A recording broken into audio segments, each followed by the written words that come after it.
Hello and welcome to the Tampering Podcast, part of the Athletic NBA Show Network. I'm Sam Amick, NBA national writer at The Athletic. We got a full crew in the house this week. Fred Katz, Knicks beat writer out east. We're going to start with Fred because as we were just talking offline, I got to give Fred a hard time. Like, we never know when he's going to be on the pod these days. He made a special appearance last week because we were talking about his Knicks, but it is so great to see your face again, Fred. What's up, brother? I mean, I guess the optimistic thing to say would be I'm trying not to oversaturate the market with my own content. And the more realistic way to put it is people get sick of me real quick. So no, I got your defense, small doses. You're also, I need to have a little dose of humble pie here. That you and Mr. Anthony Slater, who is also with us out west, are living that beat writer life, which means this time of year it's airports and jumping from city to city. And the podcasting schedule sometimes is tricky. Slater, what's up, my friend? I think Fred's on the West Coast. I think this is an all West. Oh, that's right. That's right. Yep. I'm in LA right now, leaving Fred's for Portland later today. And yeah, the Knicks have their West Coast trip, beat the Lakers last night. It is, I mean, I love the way that the league does it with they play the Lakers and the Clippers at the same time. We get a long weekend in LA, and I come out here and I was so excited for nice weather, and it pours all weekend. It's terrible. That's been all winter out here. It's been crazy.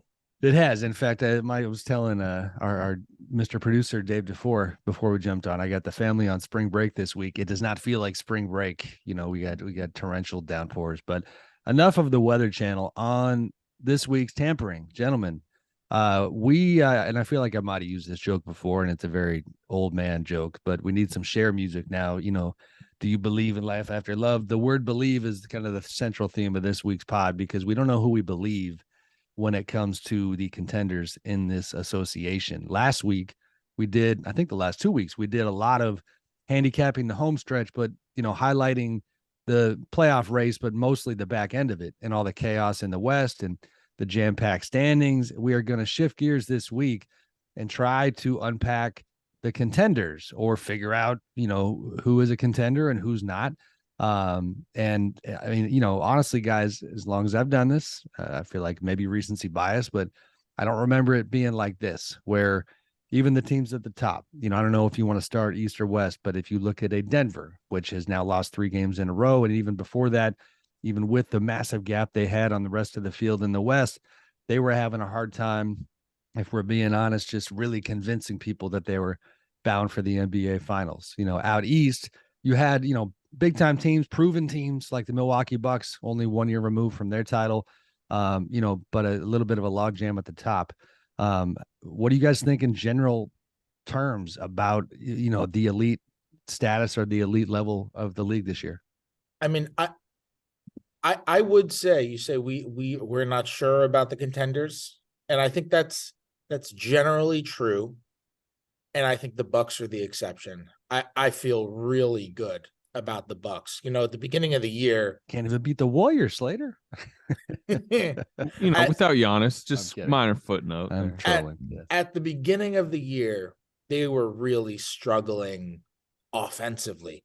They just couldn't score, and it really looked like they were missing Chris Middleton because they'd get to all these league clock possessions when, you know, Middleton is their bailout guy. Like, Giannis is not their bailout guy. Middleton is the 3-level scorer who's elite in the mid-range, elite around the rim. He's a good shot creator. He's a good passer. He's elite at 3, and he was the guy who was going to help them in so many different ways. And Giannis and Drew Holiday just weren't necessarily carrying the offense the same way.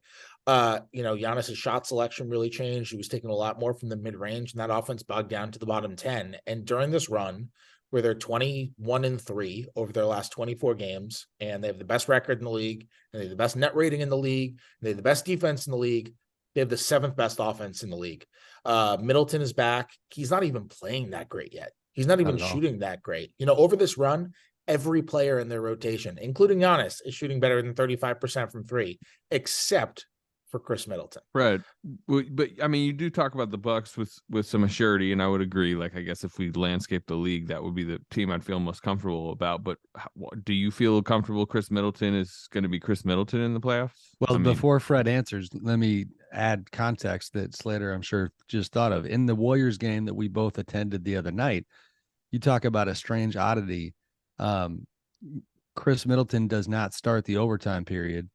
our Eric Name, Bucks beat writer, even tweeted, at least the way I read the tweet was like, man, Chris is out for the game. It's the knee soreness or whatever you want. And then he got put in like 2 minutes in. You could tell that Bucks coach Mike Budenholzer was, call it tinkering, call it, not sure how to use him, that the Chris stuff is still a little sideways. Not playing well. Totally. I mean, Yeah. he was also coming off the bench until 3 games ago. Yeah. They've really been trying to ease him in. I'm not convinced that Chris Middleton is still going to be the same guy come the postseason, because we haven't seen it all year. When he came back for those 10 or so games in December, he was really struggling with his shot. And it's really noticeable because Middleton is an unbelievable shooter. I mean, the reason why I have confidence in them is because the offense right now is good enough. It's not bottom 10. There's no way. It's not close to bottom 10 right now. It's not an elite offense. It's a good offense.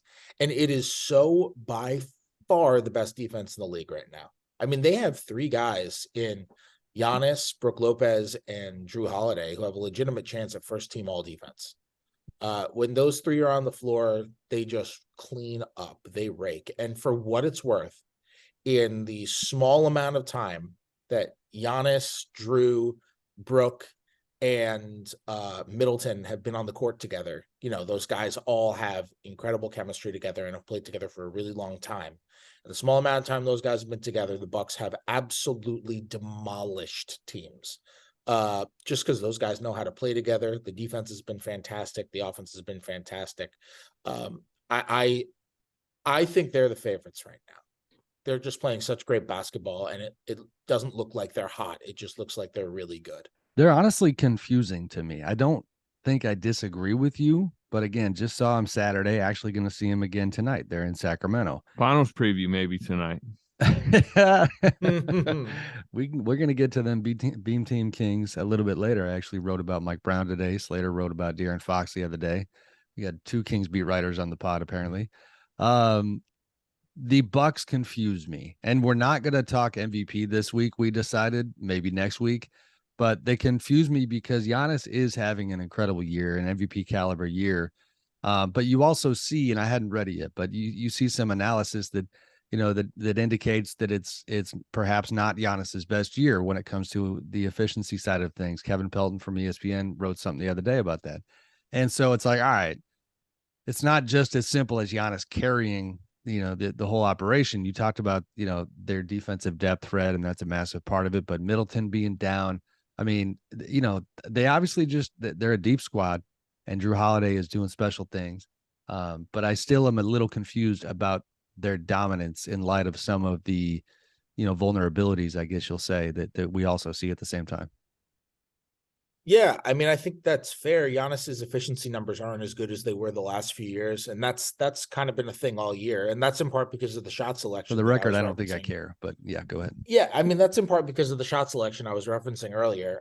For what it's worth, that's been a thing that we've kind of heard all year. Giannis's efficiency numbers are not as good as they were before.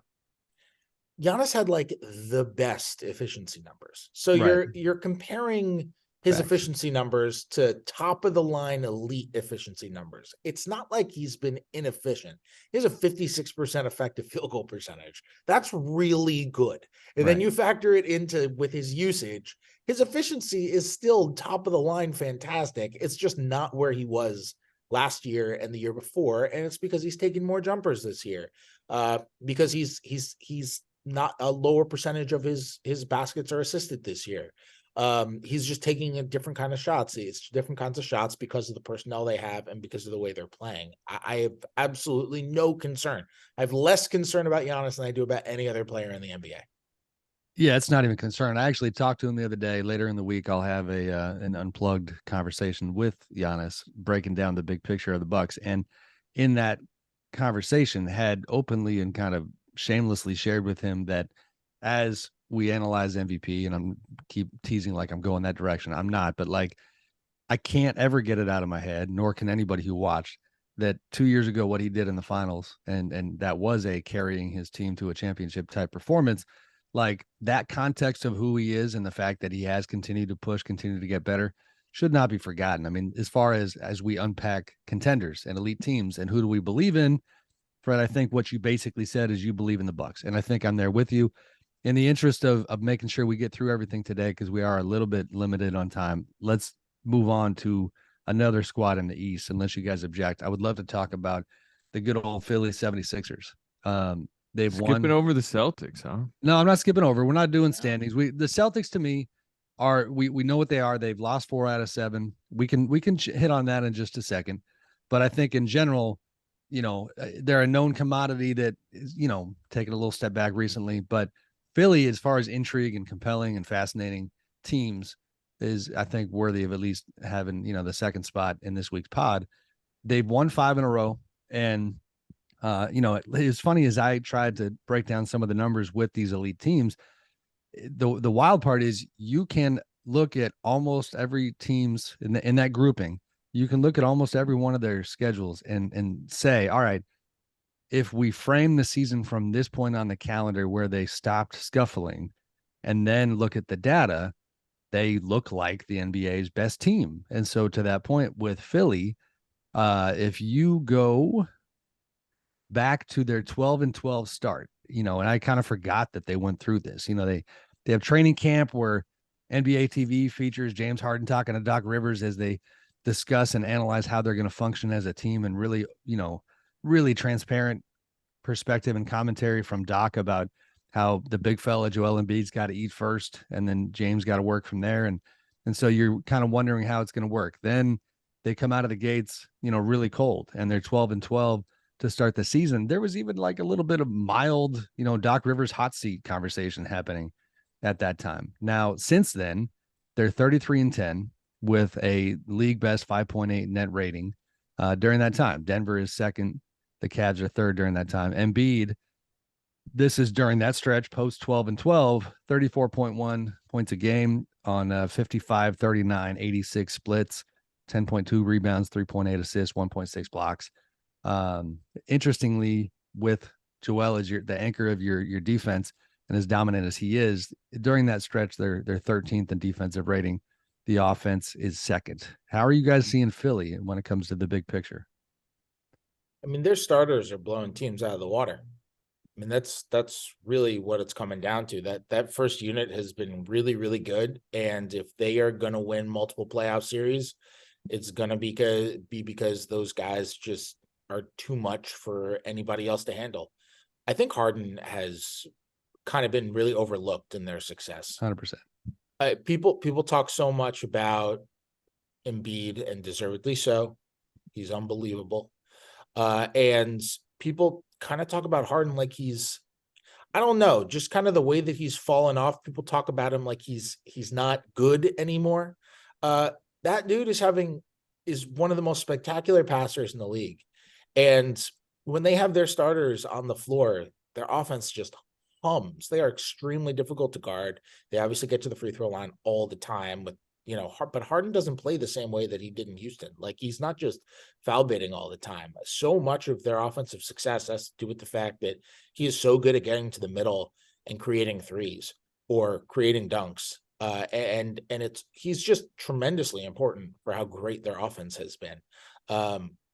That they're definitely scary, but they Can we still have have Slater those hop in moments. on the heart? I'm curious, Yeah. Slater, your Harden perspective from this standpoint, because you're right, Fred. I agree that he's been overlooked. We reported recently, Kelly Eco and I, about his possibility of going back to Houston in the offseason. And one of the things that I learned during that process was that while, all the intel we ran into was that, listen, they're playing well. Things are mostly going well in Philly. It's not a situation of like, oh, it's quietly toxic and he wants out.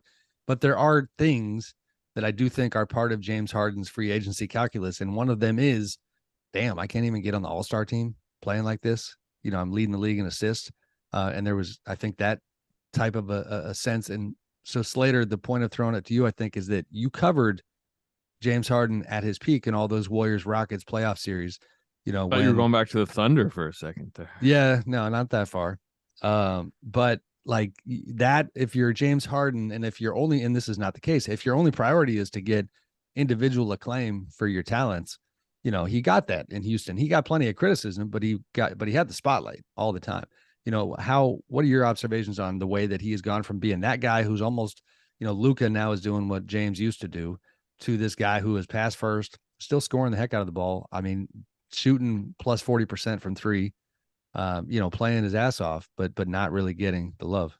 Well, I think obviously it's he could go to Houston. This is still how he should play. He shouldn't go to Houston and think, hey, I'm going to be Houston James Harden again. I just think physically he's not there. I think he needs to preserve his body the best he can. I don't think he has the burst he used to. I think part of the reason he's able to play this way is he's no longer, the first 25 lines of the scouting report. I mean, I can remember back to those Houston days, especially covering the Warriors going into Houston. Like, it was all they would talk about pregame was like the James Harden defense, hands behind the back, how to defend him, how to angle everybody off screens. I mean, everything was built around him, which means every defense that scouted for them was like locked into him. They're no longer doing that.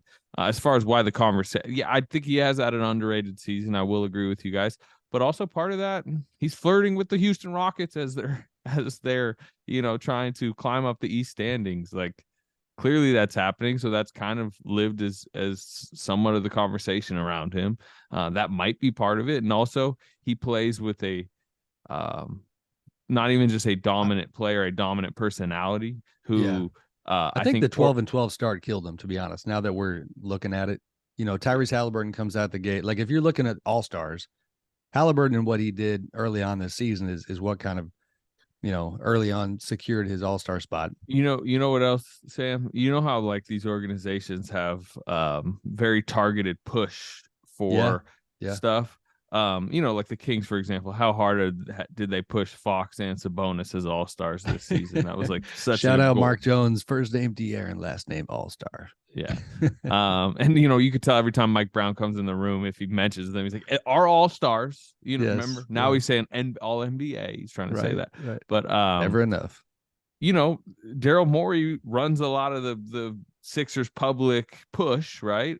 He's obsessed with the Joel Embiid MVP chase. So not only do you have a dominant player, dominant personality, Joel Embiid, who kind of is owning the narrative of the Philly season, I think, but their GM is like, that is his goal is to pump up the Joel Embiid MVP, chase. And I would say part of that is not necessarily, hey, but also he has a dominant all-star right next to him, James Harden. So maybe that's part of it. I don't know. I'm guessing. He also missed games.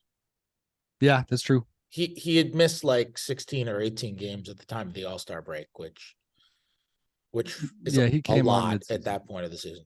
That's the hard part about All-Stars, man, is that by the end of it, the body of work is going to be, plenty. You know what I mean? Even with those absences. But as far as the human component of fans voting, media voting, players voting. That's my Jokic MVP take. My Jokic MVP take that people don't. Now we're talking about MVP, but my Jokic MVP take is that people talk about how Jokic either should win a third MVP because it does in a row because historical precedent shouldn't matter, or Jokic shouldn't win a third MVP in a row because historical precedent should matter. But the reality is that the MVP pool these days is smaller than it's ever been, which is how a guy like Jokic can win 3 in a row. And it's because he's one of the only guys in the league who is just actively not load managing. So he's going up against more competition that played 52 games when he played 78 games than basically any other MVP candidate consistently does year in and year out in the history of the league. And that's how you get to 3 straight now when Jordan couldn't get 3 straight because Barkley was playing, all 82 or close to it. Right. And with it's the same thing with All-Star where it's like, Harden missed a bunch of time. To cut to the chase on Philly, can you guys see Philly winning the entire thing? Yes or no? They still have too many moments where I'm like, what's happening? Why are they not running back here? Like, why are they not running back in transition? That's my biggest struggle with Embiid, to be honest with you. And, we're talking a whole lot about MVP for a pod that's not going to talk MVP. But if there's one nitpick, with him, that is it. He's dominant defensively when he's down there. And in transition, it does get tiresome watching them, play 4 and 5. Well, the playoffs is more half court, more physical. Yep. More focus, more rest between games. You would expect that to be a desperate situation, right? I would say of the Milwaukee, Boston, Philadelphia triumvirate, I think they're staring at a breakup much more than the other two. I mean, obviously the Middleton situation is a little weird. Milwaukee, Boston, Milwaukee, they're coming off. I do think Yeah, Milwaukee, Philly, and even your Warriors. I know they're now perceived as way back in the contention conversation, but they are the defending champs. I love how much is at stake with some of these teams because I do think Milwaukee, I mean, they made a choice. Mark Lazary and that ownership group that is now transitioning after the choice to sell to not extend Middleton and Brook Lopez. And it was framing wise, in my opinion, somewhat similar to the way the Warriors are looking at their situation, where Draymond's contract with an option coming up this summer, Clay's future, the choice not to extend Clay, like the playoffs dictating what happens next with these core groups. That applies to the Bucks, the Warriors, and yes, I do think the Sixers to an extent. Not to an extent. I mean, James, you got a lot to chew on. All right, let's keep going to make sure we keep it moving here. Boston, we can unpack Boston if you want. My opinion is we know who they are. They're special. They, Joe Mazzulla's done a very good job this year, kind of maintaining after the controversy and situation in training camp with Ime Udoka. But, I'm not making too much of their recent slide, and I'm just kind of waiting to see them do their thing in the playoffs. But do you guys have more thoughts there you feel like sharing? I'd only have a little bit of question about some of their depth. Marcus Smart's not having a great season. There's even, I guess somewhat of buzz about like Derek White, should he be closing over Marcus Smart? Because Derek White's been great. And then Grant Williams, like, last year he was so important in the playoffs. He's like on the fringe of the rotation at this point. Obviously, he had that situation in Cleveland, which I'm sure we all saw with like Donovan Mitchell. It's 109 with a second left, and he's going to the line, and he's telling Donovan Mitchell, "I'll make him both," and he misses both free throws overtime. They lose to the Cavaliers, but he's been like DNP too. Yeah, that's and not only that, right? He turned down a contract, or they didn't extend on what could. I think he's heading towards restricted free agency. Just as that looms over his head, and I think one of Boston's biggest strengths is their depth. They don't have, in my opinion, I know they have Jason Tatum, but they don't have, if they're going head to head against the Bucks, you don't have the best player in the series, right? Giannis is the best player in the series, but they overwhelm with depth, size, and all that. And if suddenly like Grant Williams is completely out of sync, and Marcus Smart is not having that great a season, that's where I think some of their favorite status might erode a little bit. But generally, I think we'd all agree, yes, I believe they're contenders for sure. I think my concern with them, they're obviously contenders. My concern with them, and this is a nitpick, but I think an actual concern, is that you do see moments when the guys who aren't in their top 7 get picked on defensively. You see moments when teams go after Sam Hauser in the fourth quarter, things like that. And I wonder how those sorts of things are going to show in the playoffs. Like, Peyton Pritchard's not playing right now. Hauser, they have consistently killed whenever Hauser's been in the game this year. But I just wonder how they're going to approach those sorts of guys at the end of their bench. Like, are they just going to go with a really short rotation come the postseason? Possible. I mean, because their top 7, I think it's 7. Their top 7 is so good. And you're right, Derek White has been awesome, and they play really beautifully together, and they move the ball really beautifully. They've lost 4 of 7, but I'm like, whatever. 2 were to the Knicks, who were just playing balls to the walls at that point, and 1 was a terrible loss to Brooklyn where they blew a huge lead, and the other was a close loss to Cleveland, who's really good and is playing good ball right now. They've lost to Cleveland 3 times in overtime. That's crazy. Yeah. No, I think my only question, those are all good. I mean, this is the nitpicking group. This is what you do with these teams that are this good. I think with Joe Mazzulla, and admittedly as somebody who's not around the Celtics a ton, just being West Coast based, I'm very curious to see the coaching impact in the playoffs, because, before the wheels fell off with the Udoka situation in the offseason, I was wildly impressed with Ime's not only connectivity with that group all season long last year, but like this, he had coaching wise, he had a slow build up all year long where you could just see the credibility and the trust that he had with those players. And then when the playoffs arrived, he, and I've talked to people about this, he was close enough to his playing days that he had this fire and this competitiveness on the postseason stage that I think was contagious with his guys. And I remember specifically Slater Warriors game in the finals, where it's one thing for a coach to chirp a little bit with a player. I mean, he's getting into it with Draymond Green, where the cameras caught him saying the type of stuff that, like, that's, there was an edge that I think was good for that team. So Joe Mazzulla, personality wise, and how does he use his voice in the playoffs when all of these teams that we're talking about are obviously just smacking against each other? It's a good question. So yeah, you want to ad break and go west. And then the other part of it too, by the way, is like last year, what did them in the playoffs was they got really turnover happy. And this year that hasn't quite been the case. But as our wonderful producer for the day, Dave Dufour, just pointed out in our chat, they can get disorganized late in games. And that's part of what comes into Derek White having to close games, right? They got Malcolm Brogdon for that exact reason. That's a huge addition. But Malcolm Brogdon plays differently than the rest of their guys this year. They play differently when Brogdon's on the floor, which is part of why he's been a great sixth man, which is that when Brogdon's on the floor, a lot of stuff runs through Brogdon. And when the starters are on the floor, they play a very beautiful ball sharing brand of basketball.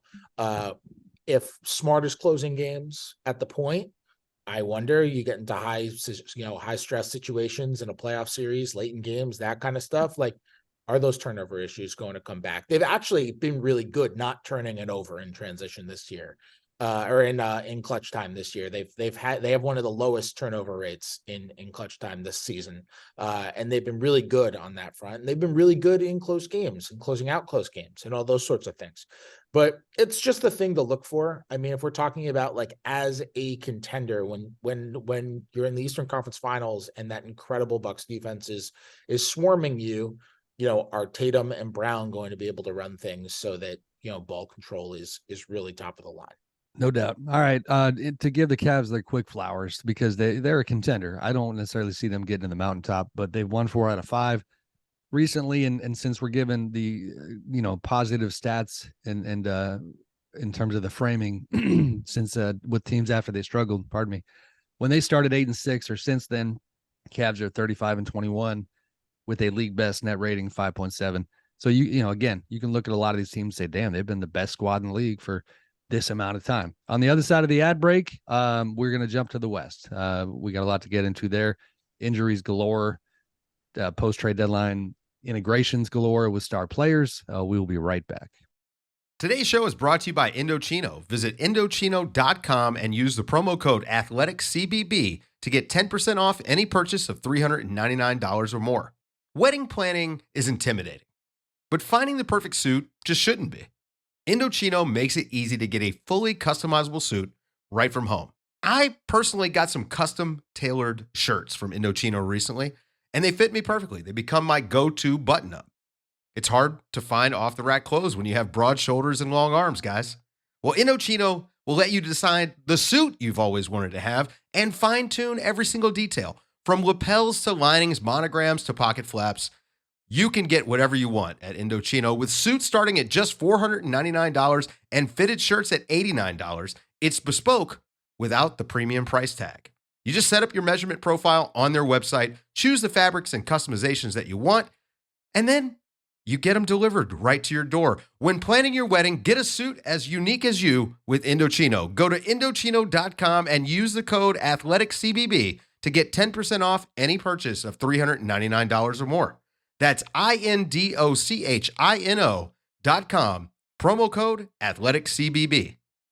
All right, gentlemen, let's get to the West. This one's a little messier, a little trickier because we got Denver, we got everybody else. Like I kind of teased on the other side of the break, the injury stuff is big. And I wrote about this recently. It's just incredible how many teams are either working in star players who are brand new or missing guys, who could certainly help. But out of respect to the team that has been the most dominant, let's talk Denver Nuggets at the top. They lose last night to Brooklyn. Jokic with a 3 from the left wing that he had a good look at it, misses 122, 120. Third loss in a row, first time all season. They've lost 3 in a row. Terrible defense during that stretch, last in the The league. Bulls and the Spurs are the other two. How about that? Yeah, both these are bad losses, and Joker's putting up big numbers. The Bulls game he was subdued, but for the most part doing what he does. He had last night, what do you have, 35, 20, and 11 against the Nets. The one thing in terms of things worth spotlighting, Jamal Murray comes out late in the game against the Nets. They're calling it knee soreness. Denver Post and friend, beat writer and friend Mike Singer says that he was told that Jamal was fine, but that, considering his history, is not great. And during this, again, tiny sample size, but during this 3-game stretch, Jamal is not shooting the ball well at all. 17 points a game, 32.7% from the field. How you feeling about the Nugs? I just don't. I mean, this is grander than the Nuggets. I don't believe in anybody in the West, so that to me makes like everybody contenders in a weird way. And Slater's like the anti-John Morant, like instead of nah, we fine in the West. Slater's like, nah, nobody's good in the West. Nobody's fine in the West, so everybody's fine in the West. It's weird. It's like, I guess you can convince me at this point. I mean, literally, the team playing the best in the West, I'm sure we'll get to them at least in a small degree, is the Kings. Like That's right. They've been the best team in the West recently, and. Anyway, but yeah, wrap your head around that. Yeah. I think Jokic is going to get targeted and, depending on the team and 60 high screens every game, especially if they play, from covering the Warriors, I know that would be their game plan if they get them. The Murray stuff is a little bit, you start to, follow that closer, because if he's not himself, like that, then it becomes a situation like that's it was. The thing. His arc has been it's all been positive from training camp. It's gotten better and better and better, and that was the X factor. Like Dave mentioned in the chat, Jokic has 2 straight triple-double losses, and I think someone's going to fact check me here. I think they were 29-0 before that in games where he had. Yeah, well, they got crushed with him off the floor, which is not uncommon for them, right? But I know during these 3 losses, they're minus, something big with him off the floor. They still have not seemed to solve that. In the playoffs, you can crank up his minute total. He'll be on the floor, more often. Last season, I saw them in the first round. I know they didn't want to bring DeMarcus Cousins back for whatever reason, but he was kind of good in that first round series when Jokic was off the floor. Yeah, I'm not saying they should have brought him back, but they clearly have not solved the non-Jokic minutes, which Thomas Bryant minimized in the playoffs. They're like very important. If you lose a 4-minute stretch, you're -8 in a 4-minute stretch, that could be the difference in losing a series, essentially. So that is a concern for me. Right. Yeah. I mean, look, it is crazy. They're 28 points per 100 possessions better with Jokic on the floor. Ooh-wee. It's insane. I mean, for all the talk of Jokic's on-offs during his first 2 MVP seasons, this blows them out of the water. It is insane. And part of it is because the Nuggets starters for most of the season have played, really wonderfully together. Other part of it is that their bench just hasn't been as reliable. And that concerns me. I'm with you, Slater. Like, it concerns me that if they play a team that has a really good bench, and that those are just kind of those minutes are just kind of juxtaposed, and they could, that team could go on a 12-0 run or a 10-2 run as soon as Jokic comes out of the game. Like that concerns me for sure. That could flip a series. I don't like them in the Phoenix matchup too. That's the other thing I'd say. People were already under. I mean, Phoenix is. Oh, sorry, Sam. Phoenix is like uniquely designed to play against that team, because Phoenix has outrageous pull-up jump shooting. I don't like that. It is. I can't think of another team that can best in like the history of the league that can best Phoenix's ability to shoot off the dribble. Plus the center who's historically guarded Jokic pretty well. Ayton. Yes, great point. Sam? And those guys are just going to be able, like, Denver's defense is designed, as are many, so that if you're pulling up from 18 feet, that's the shot they want you taking. Jokic, you don't want Jokic like in a straight up drop. He's just not as good like that. You want him you want him venturing a little farther from the basket. But like, they're going to be pulling up. And if KD is pulling up from 18 feet, like, that's a great shot. He shoots like 55% on mid-range jumpers. Like, he's unbelievable there. So I mean, yeah, that team with Chris Paul's ability to shoot from the mid-range and you know, Devin Booker's ability to shoot off the dribble, like, that team is really well positioned to take advantage of a lot of defenses that rely on regular season type strategies.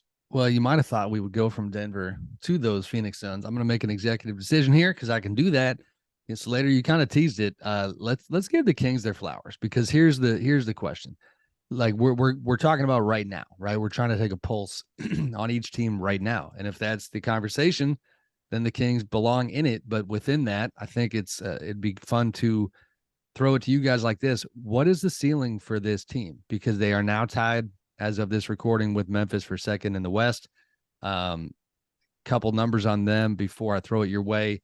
League's third best net rating since January 9th, 5.6. Milwaukee and Cleveland right behind them, and they're 20-8 during that time. Another little, kind of moving the goalpost framing number for you.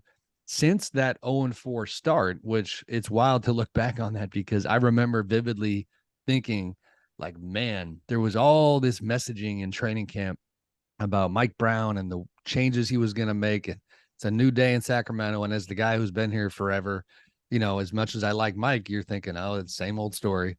They start 0-4 and you're going, you got to be kidding me. These guys aren't even going to get off the ground floor. Now, Fred, have you ever seen the movie Major League 2 with Randy Quaid in the bleachers? Like, yes, I have. It's a terrible movie. As they're playing well, Randy Quaid is just in the crowd, like, they'll blow it in the playoffs. Like, he's just like sitting there doubting them the entire movie. That's Sam during this Kings season. Like, oh, they'll blow it in the second half tonight. We know they will. He's not wrong. But now they're going to probably make me regret it. I'm starting to be convinced. Since that 0-4 start, 40-22. Like, any way you slice it, like 40-22 is very legit. So, I wrote about Mike Brown today, and I honestly, I enjoyed writing it because, and you try not to make too much of little moments during a season, but Mike Brown Thursday night, the Kings beat Fred Katz's New York Knicks. And I'm still programmed, because again, I've been here forever, to my mentality about the Kings is like, I don't want to hear a complaint from you, meaning the Kings, ever if there's a W next to that game. Like, a win is a win is a win. So to see Mike Brown post game go up to the press conference table and use words like embarrassed because the Kings gave up 23 offensive rebounds to the Knicks, to call out Domantas Sabonis and De'Aaron Fox and say they need to use their voices more and to be better vocal leaders. And then what I decided to do and wrote about today was like, let me go in the locker room and get a sense of, all right, I don't think Mike would have said this publicly if he didn't say it privately first. So talk to Malik Monk, who was a great kind of source on this. Malik says, oh no, he came in and that's what he say. He said we were fucking terrible. And he's right. I agree. Mike wants the best for us. Mike wants us to be perfect. That's why we are where we are. Kevin Herter says, we wouldn't be second in the West if Mike was just telling us how great we are. De'Aaron Fox, that night had a really strong statement that Slater wrote about, saying that Mike Brown makes you believe that you're better than you might actually be. So great things happening, I think, in terms of their chemistry and their culture, and it's paying off, because after that Thursday night rant from Mike, they go out to Phoenix, team that they had not beat all year long, give up 7 offensive rebounds and win that game and are looking really good right now. But ceiling wise, what do we think? Sam, 40-22 with the best offense in the history of the NBA. Yeah. In the history did I leave that part of the out? league. Now, part of that is because that we're at the point where every single year, whatever team leads the league in offense is going to have the best offense in the history of the league. Well, tell me real quick, Fred, is it, 95-96, that season was the first when all of the data was compiled that we can go back to. I mean, how do we see, this is something I should know, but from an offensive rating standpoint, it has puzzled me for a while, like how to historically frame this era and some of these numbers with some of the early 80s, like the old Nuggets teams where, the game was fast, the league was running. like, can we categorically say best offense in the history of the game, or is there a little bit of an asterisk? Oh, it's the steroid era for sure. Yeah. From offense. I mean, you can like normalize stuff like how baseball has these stats like down, because baseball normalizes stuff so that it's relative to league average. So instead of looking at your OPS, you can look at OPS plus, which is just how much better you are than league average. Your ERA plus, how much better you are than league average. And maybe that's something we can start doing for like offensive and defensive rating and that kind of stuff. How much better and worse you are than league average percentage wise. Right. That being said, yeah, King's perspective. That being said, I watched the Sacramento Kings, and this does not seem like some weird fluky offensive situation. They are an amazing offensive team. People talk about how fast they play. And I think normally when people talk about how fast they play, they're referring to just the general pace of the game, the way we normally talk about speed, where they fast break a lot, and they look to run off of defensive rebounds, and they look to run off of turnovers, and they're always trying to get out into the open court. But their pace, once they get into the half court, is like nonstop. They are just loaded with quick decision makers. It is amazing how much De'Aaron Fox's mind has caught up to his feet this season. He is I like how you said that. He's always been fast as hell, and he had that great year under Dave Yeager where the Kings were just running like crazy. But this is different. That was like a frantic. The Kings are going to play fast and they're going to turn it over. And sometimes it's going to look good. And sometimes they're going to fall flat on their face because they're moving too quickly for them to think. And Sabonis is such a quick decision maker and is basically their lead facilitator. Fox has been such a quick decision maker and is insane in fourth quarters. I have no idea how this clutch player of the year voting thing is going to go because it's never happened before. And I think he's winning it. I mean, but yeah, it should be Fox. Like, he has been outrageous in fourth quarters this year. He killed Hart the other night. That game, I'm sure we were all watching. Yep. Like yeah, he did. And won the Hart's game a by good defender. Beating Josh Hart off the dribble like 7 times in the fourth quarter. And Josh Hart's a good defender who plays unbelievably hard. He had a crossover move on Hart in that game where he went right to left, and he was like, in the mid post and went right to left facing up Hart and got a bucket out of it. Got an M1, I think it was. He's been spectacular this year. He's really just become a wonderful player. The pace that offense plays with, the way they go into the dribble handoffs with Sabonis immediately, and Herter's ability to shoot, like they shoot a ton of threes. And they are one of the best inside the arc scoring teams of all time too. Just they're scary and they're exhausting. They're just right. They're not very good defensively, but they're exhausting.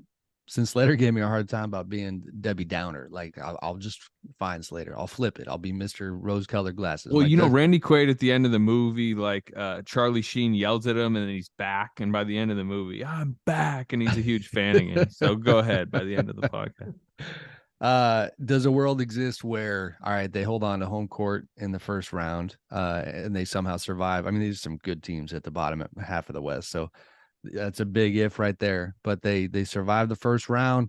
I mean, do they find their way to the conference finals and have a puncher's chance at shocking the world? Or, do we just say, slow down, let's get them in the playoffs and see what happens? We'll see. I mean, I think a success of a season for them is at this point, you say, get through a round. Like if they got to the second round and gave up a fight, man, that would be a good year one for kind of this, new era for the Kings. But one of the things that's funny, I was talking to somebody before, actually 2 people before the Kings-Knicks game, and they were excited about the Knicks matchup because the Knicks are physical and they are very, among regular season teams across the league, they scout and prep much more than other teams, right? Because who is their head coach? Tom Thibodeau, who treats, every game, kind of like a mini playoff game. And they thought it would be a good test for what their offense might face come playoff time, which is, physical players off the ball, more grappling, the stuff that the early Warriors teams, back in like the early Steph days, when they were on the rise, had to deal with, because suddenly the Steve Kerr flow and movement, it would get wrestled in a physical environment in the playoffs. And I do think that is awaiting them. I think they've been such a good regular season story and so refreshing to so many people nationwide because they've attacked the regular season with such, focus and ferocity, and every game feels important to them. Once you get to the playoffs, everyone kind of treats it that way and scouts it that way. And I do think their offense might face some bumps in the road personally, and maybe I can be considered a doubter. I don't expect a finals run by the Kings, but I do expect them to learn a lot in the playoffs. And maybe win around, maybe get deeper into the second round, and especially if they add a little bit this offseason, be thought of really well going into next season, learning some lessons. They can definitely win a playoff series, I think. I don't. That's a good way of putting it. Yeah.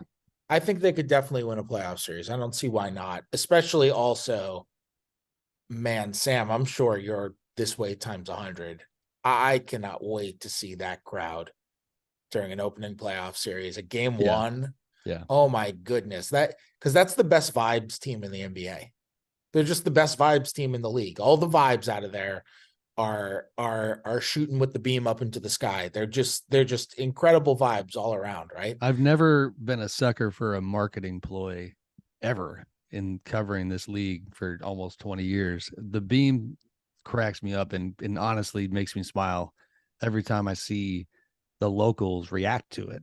And this will be, if who knows, maybe we have a listener who is a journalist, not of the sports variety. If anybody more of like the Rolling Stone type wants like an interesting angle, just come hang out and watch people watch the beam after these games and write something about it, because I keep noticing these developments, not to go down this rabbit hole, but recently they're and this is like, it feels like a Woodstock type of thing. Like there's a fairly strong smell of little sticky stuff out there where it's like, man, like, are people really like coming out like it's a spiritual moment and staring at the beam and the kids, but it's all good. Like kids are out there and nobody looks, for one, sounded like the old guy in the room.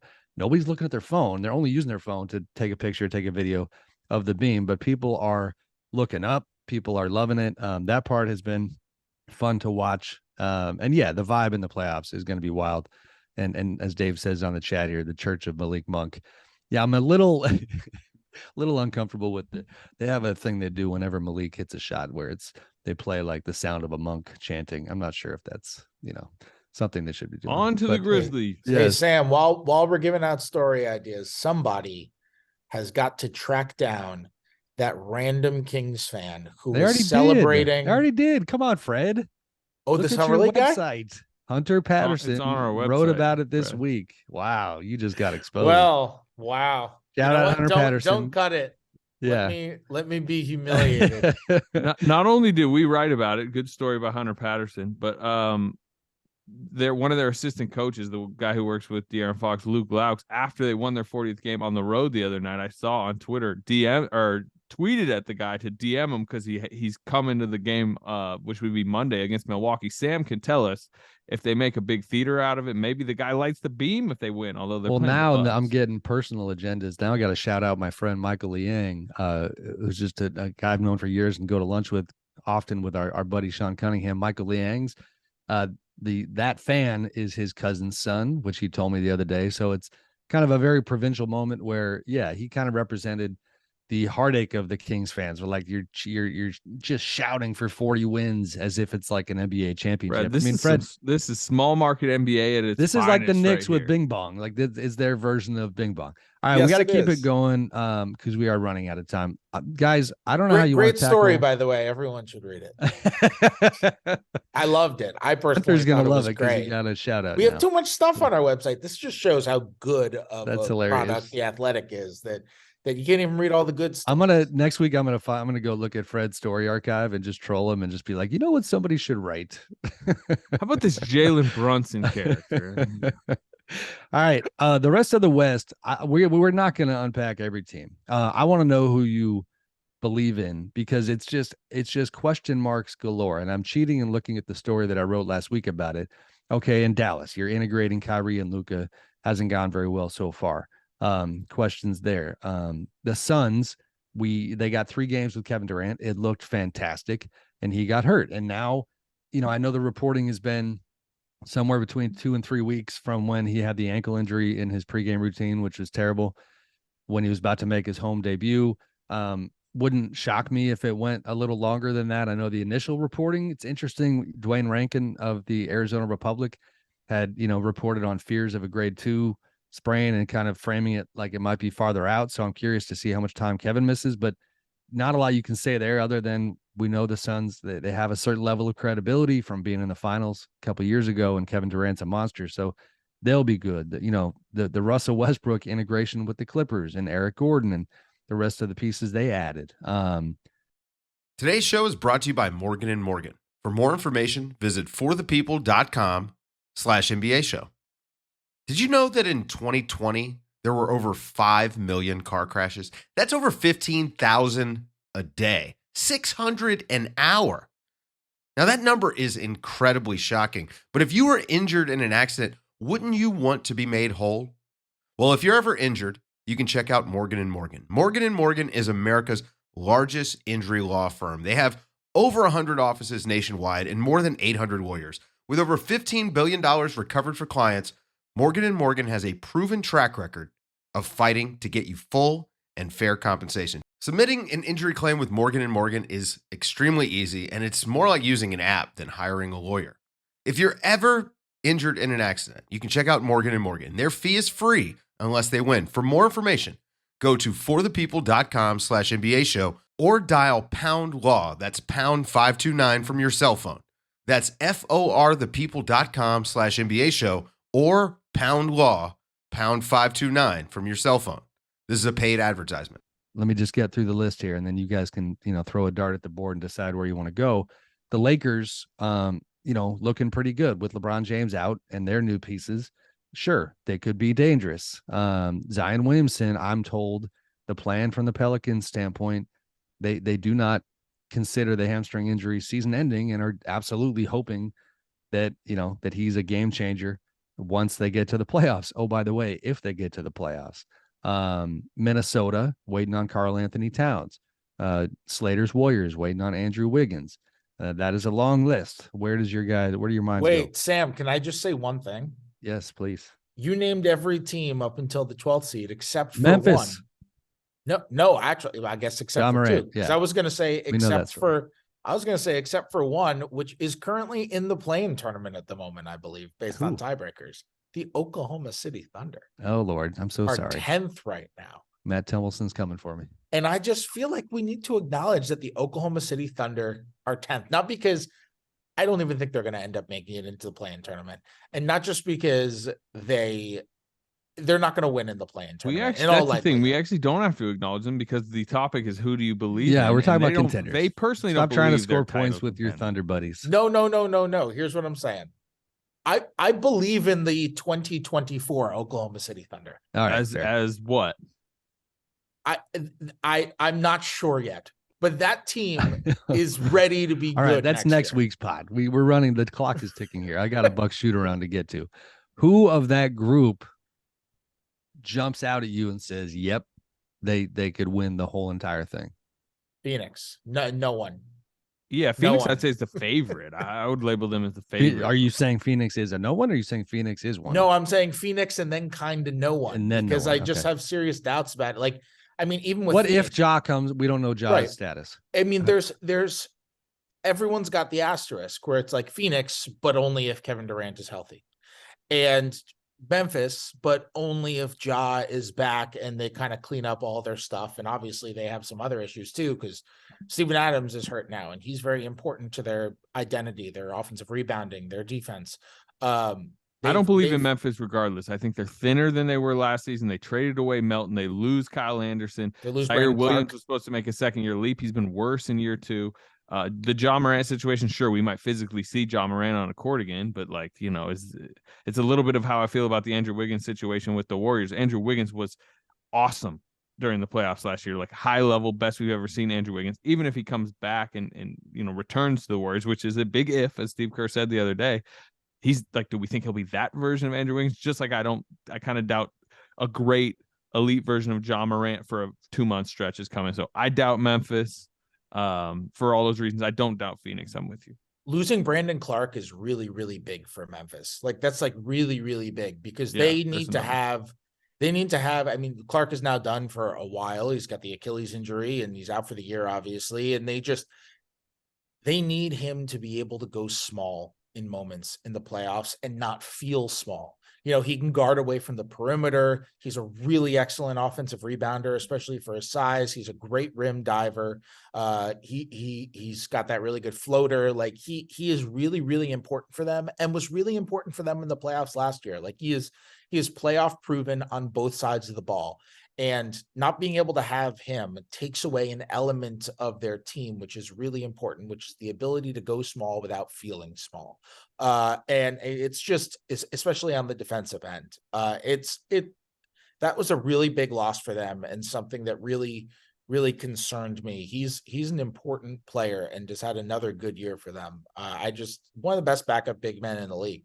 And that was big. And not talked about because obviously the Jaw stuff is so much more newsworthy, but that was a really big loss for them.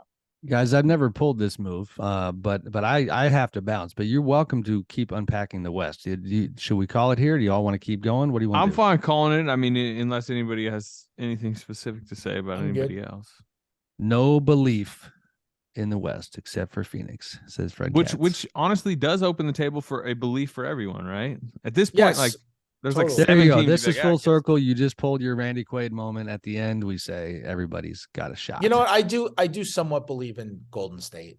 I mean, if they can ever win a road game. Slater shrugs. Well, I mean, someone's got to win the West. That is the one statement I will get behind. Somebody does have Someone's got to do it. You know, the Beam Team Kings. Here they come. I believe in Denver because I kind of believe in everyone, and I believe in, kind of not really believe in Sacramento. Like they can win a playoff series. Hard to pick a team. I believe in Denver because I believe in everybody. Yeah, I mean, all the way down to they're the Warriors. They've got the championship pedigree. Sure. Sam, this sounds like somebody who's not been around the Warriors. Yeah, they've been. I mean, Steph put his, Superman cape on the other day. We shall see. All right, boys, good stuff. We'll talk to you next week. Thank you, everybody, as always.